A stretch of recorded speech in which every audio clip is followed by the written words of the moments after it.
Hi, welcome to Fred Dinenage's Murder Casebook Reopened. I'm Hayley Rhodes and I'm here with Fred. I'm delighted to be here with you again, except not so delighted with this particular case. I have to admit that I found the details of this story absolutely revolting. I actually had to keep looking away and sort of blocking my ears. It's not a nice one. John Haigh. John Haigh. Acid bath killer. A really, really unpleasant serial killer. Used sulfuric acid to try and dispose of 6 bodies. Successfully in 3 cases, not quite so successfully in the other 3. And that, of course, led to his undoing. John Haigh was the serial killer from Middle England who killed the middle class. He had no compunction and no conscience whatsoever about killing people to obtain his ends.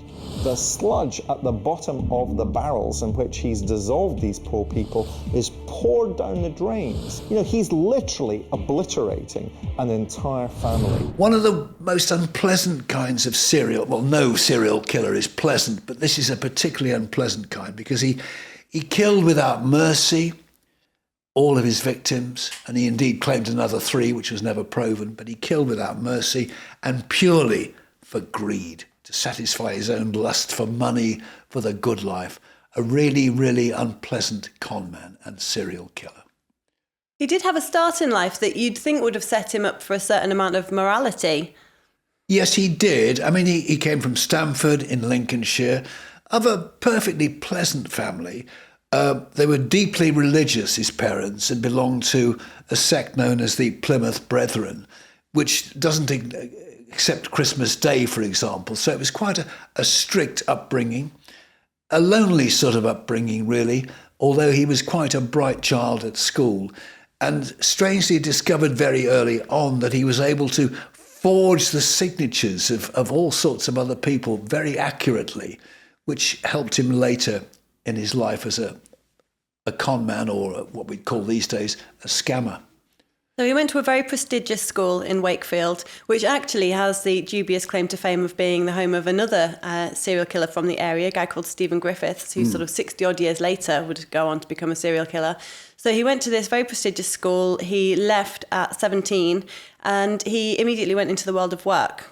He did, and immediately, or almost immediately, into the world of crime as well, because he began a company selling cars which actually didn't exist. So he started his scamming, his conning career, got caught out and served the first of his jail sentences for fraud, several jail sentences for fraud. So around 1933, 1934, he actually meets a woman and marries. She becomes pregnant, but almost immediately he's actually jailed for the frauds he's been committing. Indeed, and then she gave the child away. She left him and she gave the child away, which is terribly unsatisfactory. But yes, he'd served time for fraud, then moved down when he came out, down to London, and got involved. He did a bit of chauffeuring, that sort of thing, and then got involved in another fraud. He set up a totally fictitious solicitor's business with, I think, 3 different offices. And again, that led to his undoing, because on the headed notepaper of one, which was based in Guildford in Surrey, he'd actually, for some extraordinary reason, misspelt Guildford. He'd missed out the D in Guildford. He was selling phony share certificates and things like that. One of his customers spotted that misspelling, alerted the police, and that again led to another jail sentence for fraud. So you met Bobby Cummins in the programme, and he is an ex-offender, and he actually explained to you that for some people, going to prison isn't necessarily a rehabilitation activity. It's actually a place where they can learn how to be better criminals, and that does seem to have been the case with Haigh. Bobby Cummins describes prison as the greatest university in the world. If you're in prison and you want to leave crime behind, it can be a great place for rehabilitation. If, like Haigh, you were a prolific offender, if you like, you had it in you wanted to learn about crime.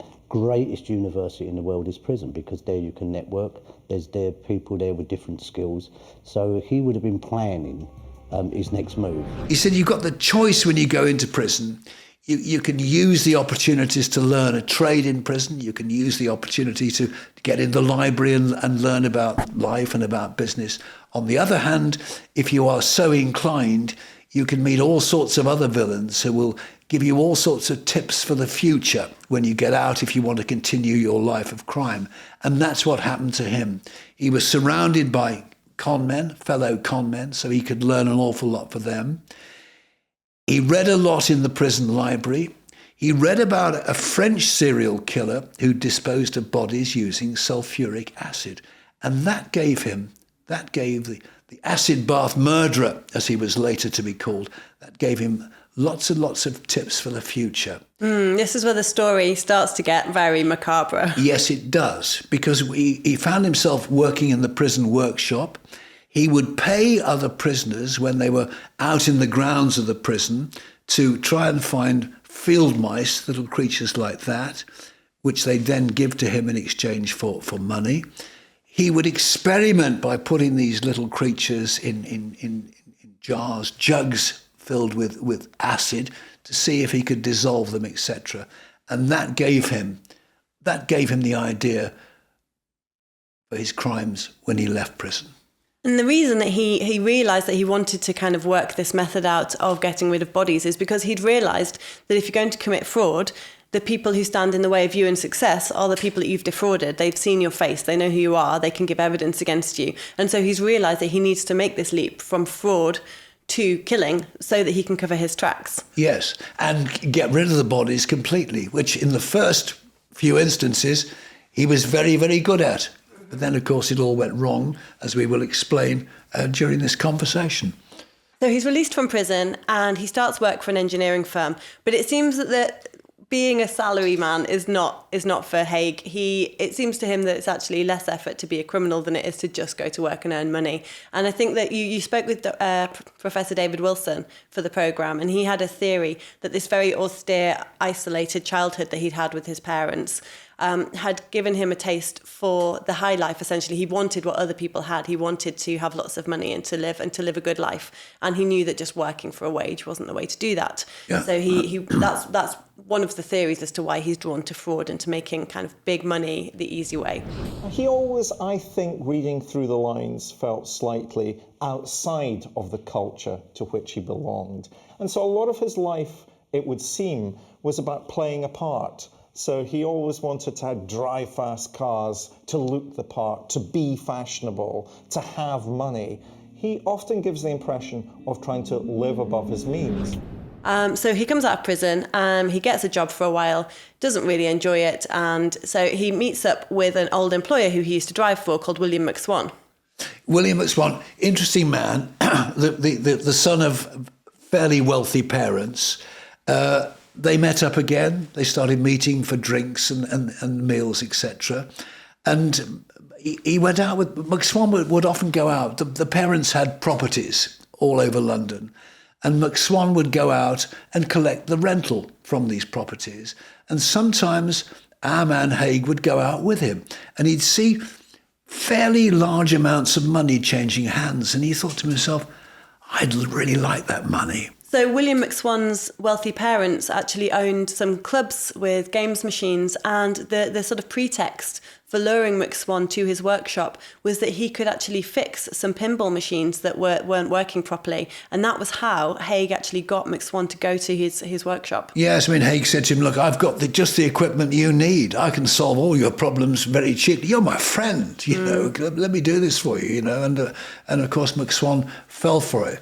Quite what his reaction would have been when he got to the workshop and saw the somewhat tatty state it was in and the lack of equipment that Haigh claimed he'd got, we shall never know, because, of course, within a matter of seconds of entering that workshop, he was dead, clubbed to death with a piece of lead piping.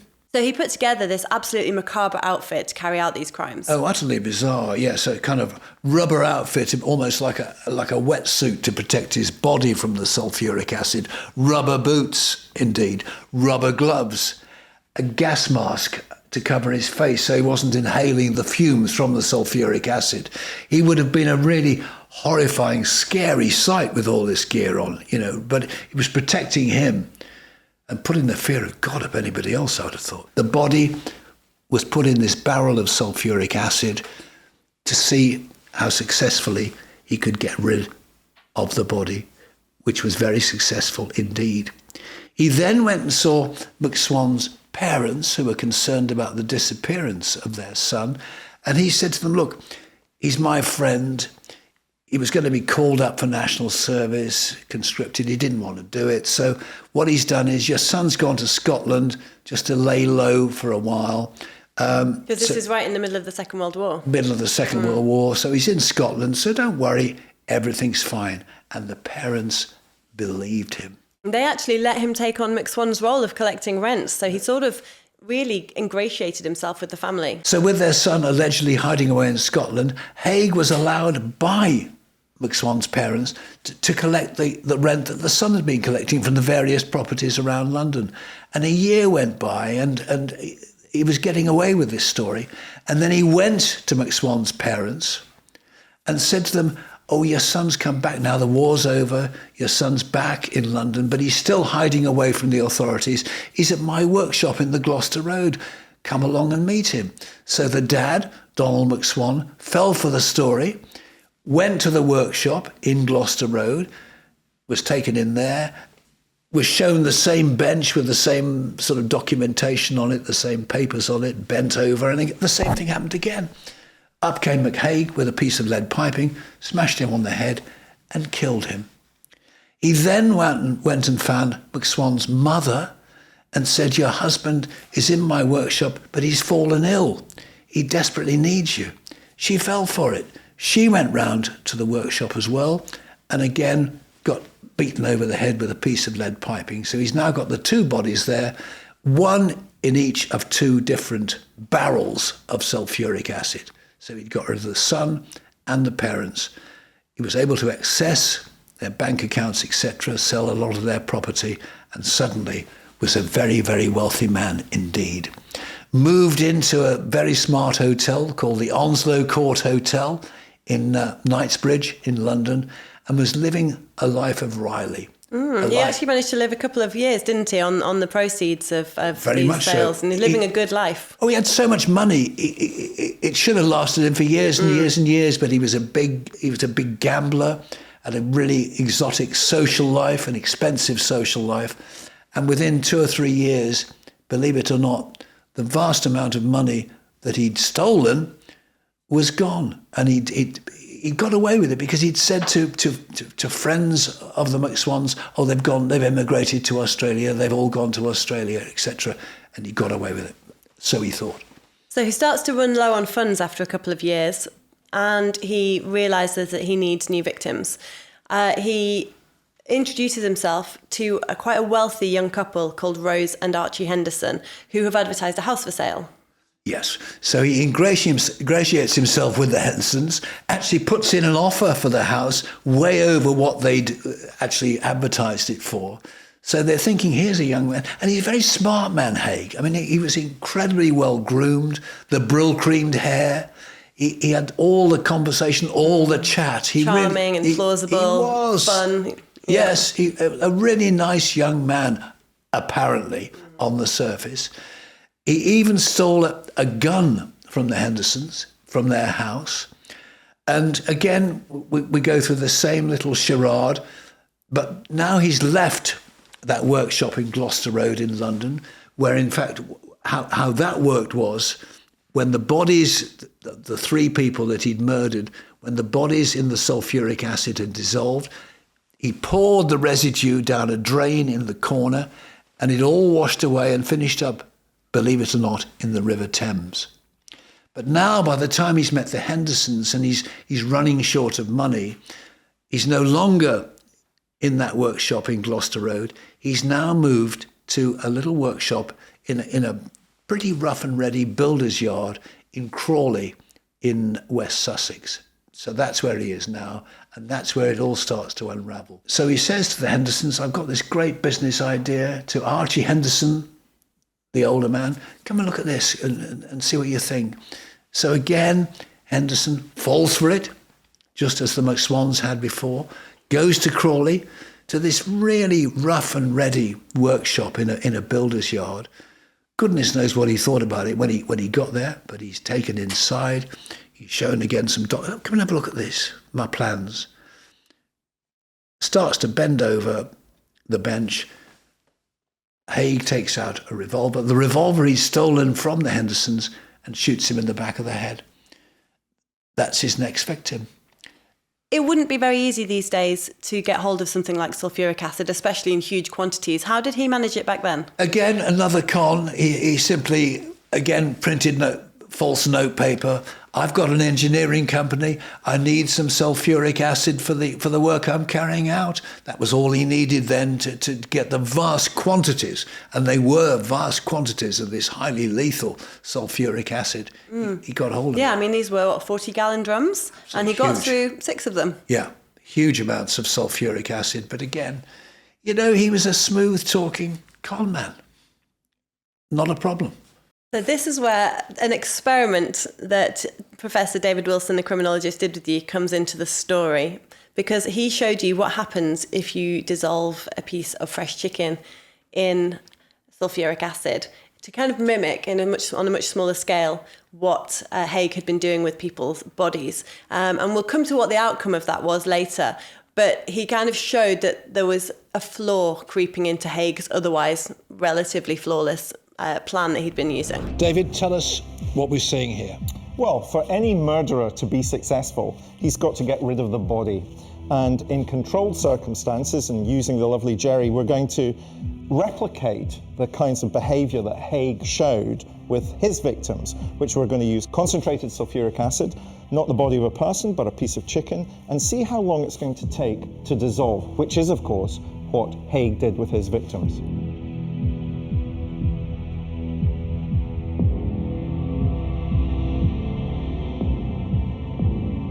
Now, of course, remember, it's a microcosm, so we've only got 2 litres of concentrated sulfuric acid. Haigh had 3 carboys of sulfuric acid, which literally, a carboy is 40 gallons, so he has 120 gallons of this stuff, because, of course, he's trying to get rid of a much bigger body than our small piece of chicken. The piece of chicken's been in there, 5 minutes, and already it's appearing to, if you like, cook.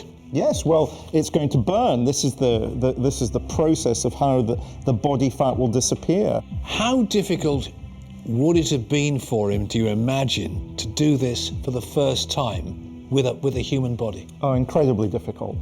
Most murderers, when they start, if you think of murder almost as a skill, when you pick up a skill for the first time, you're not very good at it. And of course, most murderers are dealing with a range of emotions that they're going through when they have the control over their victim. Some of them might be excited, some of them might be frightened, some of them might be anxious. But of course, they're learning how to deal with somebody they've got in their complete and utter power. There is something still left behind. There's a bit of fat left behind, possibly a bit of bone left behind.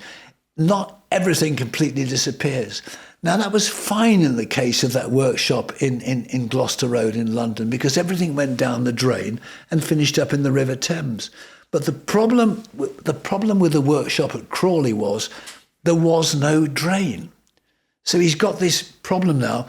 What do I do with the residue that's left? He puts Archie Henderson into the barrel of acid. Yeah. He dissolves his body. He's got this sort of sludgy waste left over. Yes, which he then pours into a bit of rubble at the far end of the building site where the workshop is located. And he thought that was fine. But of course it wasn't in the end. It was his undoing. And the same thing happened to Henderson's wife, Rose. She was invited round to the workshop and again shot in the back of the head, put in the barrel of sulfuric acid. Again, there's residue left. And again, he poured it in the corner of the building site, which he thought was fine because there was no drain there. But he thought, that's fine. No one's ever going to find that. There's nothing left anyway. So he thought. And again, he then accessed their fortune. Yep, sold off all their properties. They had a number of properties which Correct. they'd been gaining rent from, and he sold off all their properties, and he made himself enough to live for another year or so. Yes. And he seems to have been labouring under this misapprehension about what it takes for the police to be able to prosecute murders. He seemed to have had this belief that it was impossible for the police to prosecute a murder without a body. So he thought every single time that by disposing of the bodies like this, he was making himself completely infallible. He did think that, which of course is absolute nonsense, you know. But in any case, in the end, it was discovered, the Home Office pathologist discovered in that residue which he'd poured at the far end of the builder's yard, in there they found body fat, they found a piece of leg, a piece of foot, piece of foot bone, they found some dentures. Apparently they found a gallstone, I've discovered, and apparently gallstones are very recognisable on their own. And he found a gallstone, one of the pathologists found a gallstone just kind of kicking around in the rubble and recognised it as such, which is absolutely fascinating. And he was incredibly careless in the end, was Haigh, because they also found a receipt from a dry cleaner's, from a coat of his next victim. Yeah, so the next victim. So Haigh had been living again in the Onslow Court Hotel in South Kensington, very posh part of London, and it was frequented by these usually elderly, usually very rich women who lived there or who came there on shopping trips. And you actually met a man called Richard Franklin, whose aunts had also been frequent visitors to the Onslow Court Hotel and had interacted with Haigh. Yes, he spoke about his aunt, Flossie, I think her name was. Yeah. Who would every few weeks go with her friend to London for a nice little shopping trip, would go to Harrods, they'd have their hair done, their nails done, etc. They would stay for a couple of nights at the Onslow Court Hotel, and that's where they made contact, or Haigh made contact with them, because he could see, possible, I need more money now, the money's running out. A couple of well-heeled ladies, these, I'll just chat them up, and that's what he did, you know. Well, my aunt, Irene, known as Flossie, and Sally were very typical country women. They would come up to London once a fortnight to do their shopping at Harrods, as you do, and have their hair done. And they would spend the weekend at the Onslow Court Hotel, which was very comfortable. They could feel at home, and the sort of people who went there were similar people, probably people who were living on family trusts. But, it is significant, this, because the money that they would have was probably not as much as they would like to have had. So I think if a very smooth operator comes along and chats them up and tells them about his wonderful business opportunity, and I think they might have thought it was, that's rather exciting. Perhaps we can improve our income a little bit. Did your aunt ever say to you that she'd had conversations with Haigh? Oh, yes. Yes, he used to sit down and have tea with them. He was charming. He would go around, and obviously he was sussing out the field. And Richard Franklin, I think, he said his auntie was very gullible, and had she been asked for money, had she been asked to invest, she would probably have done so. But I think Haigh thought, no, these two haven't got quite enough money. I want a bigger fish than this. So actually let them off the hook. They were very, very lucky, particularly his auntie. Very lucky. But he did find another victim at the Onslow Court Hotel, didn't he? So Olive Durand Deacon, another very wealthy elderly woman. She was apparently always, dripping with jewellery when she came down for dinner at the Onslow Court Hotel. She wore these big fur coats. She lived there permanently in what was apparently a very expensive, lovely suite. So she obviously had a great deal of money behind her. Yes, and Haigh would have spotted straight away, this is a potential victim, this is perfect for me. So he made sure he was able occasionally to sit with her at dinner in the hotel on the same table and strike up conversation with her. And of course, he's a charming young man, he's immaculately dressed, the hair's always perfect, lovely conversation. Bright young man, full of ideas, full of great business schemes, etc. And he talked her into believing all this. And I've got this great idea, I know you're wealthy, but you can make even more money. And again, he lured her to that same workshop in Crawley. So she was entrepreneurial, wasn't she, actually, considering that she came from wealth. She had this idea for false nails had recently become a thing, which I had no idea that false nails went that far back. Yeah. But false nails were becoming a thing, and she had this idea for manufacturing and selling false nails. And she, as he apparently came from this engineering background, so he said she thought that maybe she could use his expertise and they could go into business together.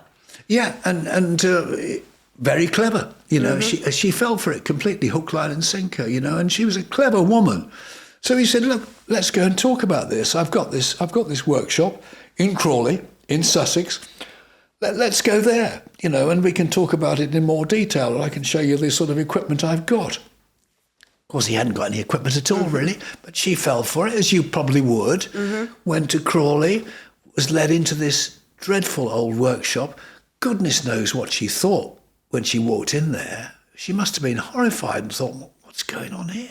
This isn't not at all what I expected. I was expecting, really sophisticated equipment. It's an absolute dump. What's going on?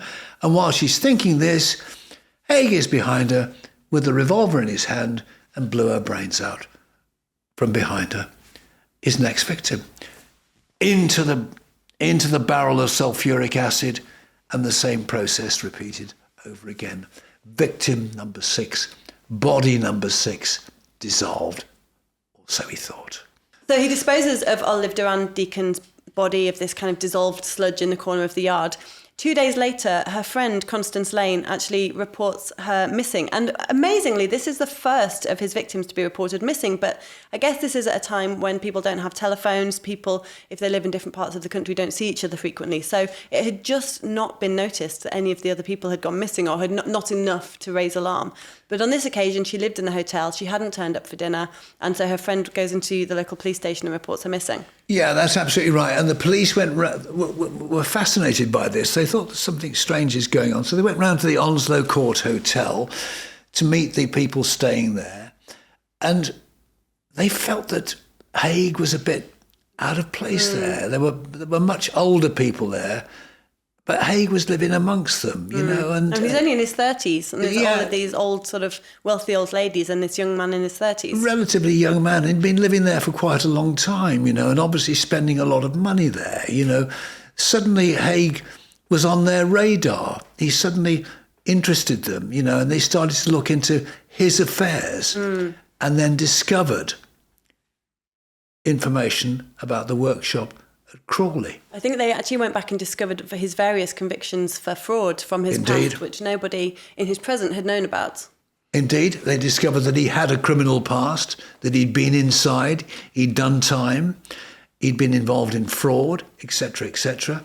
Suddenly, he's completely on their radar. He's of great interest to the police, and that's when they begin investigating his so-called business life. They go down to this yard in Crawley where his engineering workshop is, and that's where I think they start by going inside the workshop, and they find things that you wouldn't expect. I think they found a gun, they found bullets, they found things, the gas mask, they found things that were highly suspicious. Yes, they found all this equipment that he'd been wearing to protect his own body, his own skin from the sulfuric acid.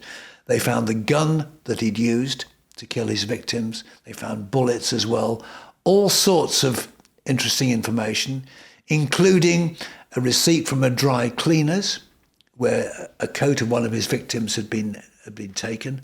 So all sorts of very interesting, incriminating evidence. But not as incriminating as what they find when they go out into the yard. So they bring in this forensic pathologist called Professor Keith Simpson. Yes. And he goes out into this builder's yard, and one of the first things he finds, just rolling around on the floor, is a gallstone, which he instantly recognises from doing autopsies on dead bodies. And then he starts to look even further. Professor Simpson, a very, very clever man indeed. Yes, suddenly, he's completely alert now to something very strange and horrible going on. So he finds a gallstone, he finds a piece of bone from a foot, he finds some leftovers of dentures that haven't been destroyed because it hasn't all disappeared. And he finds the residue of body fat as well. 28 pounds of body fat. And 28 pounds of body fat, can you believe it? Which it's like Haigh, something out of Fight Club. Yeah, which Haigh thought, had gone, which of course in the case of his first 3 victims, it had gone down the drain. But in Crawley, it hadn't gone. It was lying in the rubble at the back of this builder's yard. And suddenly, the game was over. So another thing that they found at this workshop was a dry cleaning ticket. And when they went to the dry cleaners, they discovered there the fur coat that had belonged to Olive Durand Deacon. Yeah. So they had this very direct link between that workshop and one of the victims. Yeah, because he'd stolen her coat, taken it to the dry cleaners, thinking, well, I'll sell that. Always looking for ways to make a bit more money. And of course, that linked him straight away, directly, to the murder of that woman. So when he was questioned by the police, he wasn't shy about saying, yes, I've killed all of these 6 people. I mean, firstly, I think that he thought that they couldn't prosecute him because there were no bodies, which was obviously a huge misapprehension. But also he had a strategy. He had another con that he was going to pretend to be insane. Yes, he's going to pretend to be insane and going to pretend that he actually drank the blood of his victims, which of course was proved to be absolute and utter nonsense because it would be an almost impossible thing to do. But yeah, he was trying to plead insanity. I didn't know what I was doing, I just needed to drink their blood. A cunning ploy, but never going to work. So when the trial came around at Lewes Crown Court, it was a huge sensation because you've got this guy who's been dubbed in the press the vampire, and people were queuing to attend the trial. And you spoke to a man called Vernon Evershed, who was actually a newspaper copy boy who attended the trial. He was the copy boy on the local paper in Lewes. And of course, this was the days before, television, before the internet. So people relied on newspapers for their coverage of this extraordinary trial. Huge crowds were outside Lewes Crown Court to see this monster being tried for the murder of all these people. It attracted national interest via the newspapers, and he was the copy boy on the local paper and was in court to see a lot of the trial and to see Haigh. There was a lot more interest in that sort of case because, bearing in mind there's no TV, it made it a sensational story and was the talk of the day. People talked about it at work. What's happened today?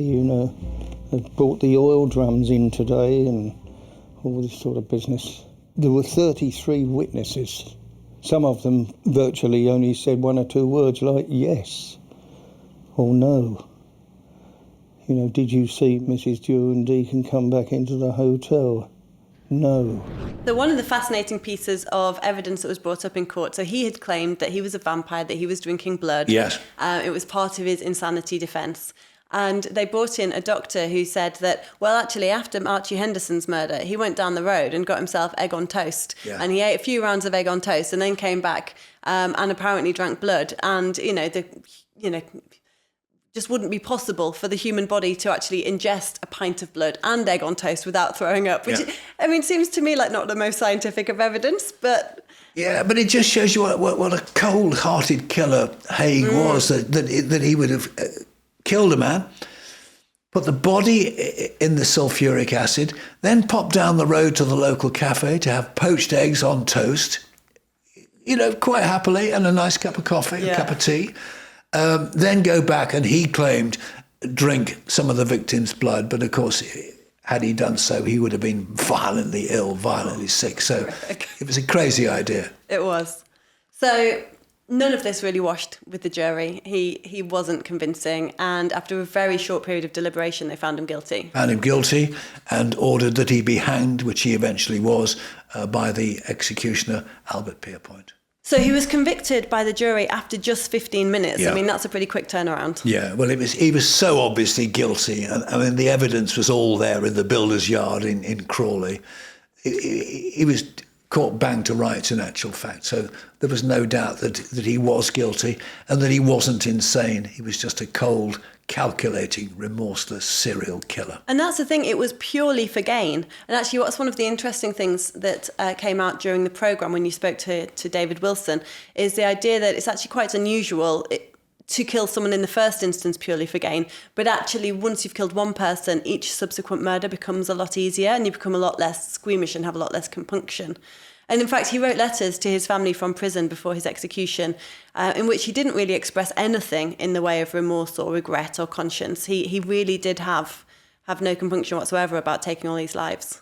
Bobby Cummins, the ex-convict, said, that serial killers must have, or any sort of killer who does it for gain, must have this ability to switch off, emotions, to be totally cold-hearted about it, and not to think about it afterwards. And Bobby would say, once a serial killer has killed his first victim, if he's done it successfully in his own mind, then subsequent victims become much easier to kill and not a problem. And that was certainly the case with Haigh. There was no problem at all, no conscience, no difficulty about it. He conditioned his mind to accept it, not to have any regrets. So to find out more about this story, you actually spoke with a guy called David Briffett in Lewis Crown Court, where the trial was eventually to happen. We did. It was a fascinating day. David Briffett, who's a real expert on Haigh, wrote a book about him, done tremendous research on him, and I spoke to him at great length in Lewis Crown Court, where Haigh was actually tried and found guilty. That I found absolutely fascinating. And also going to Leopold Road in Crawley, where the workshop had been, no longer there, now quite a pleasant area of houses and this little bit of almost waste ground, but no longer a builder's site, no longer any rubble there, no longer a workshop, of course. That was completely torn down. So a fascinating case to work on, and some fascinating people to meet along the way, including David Briffett, of course, who knows more than anybody about the acid bath murderer. Well, I have a theory about Mr. Haigh, and I'm pretty sure that he wanted to assume the lifestyle of other people that he admired. And the reason for that can be traced right back to his very strange childhood. His parents were members of the Plymouth Brethren, and he was deprived of many things. They didn't celebrate Christmas, and eventually, when he discovered the outside world, he rather liked it, and he wanted to be part of it. And he was prepared to go to more or less any lengths to obtain that better lifestyle. I really enjoyed talking to David Briffett because he'd obviously done such research on Haigh, and sadly he passed away in 2018. Great loss. This is a truly horrifying case. The details are absolutely horrific. It must have been a fascinating one to make a show about. It was indeed a fascinating case to work on, but nonetheless, John George Haigh, one of the worst serial killers it's ever been my misfortune to come across. That's all we've got time for, but we will see you next time for more of Fred Dinenage's Murder Casebook Reopened.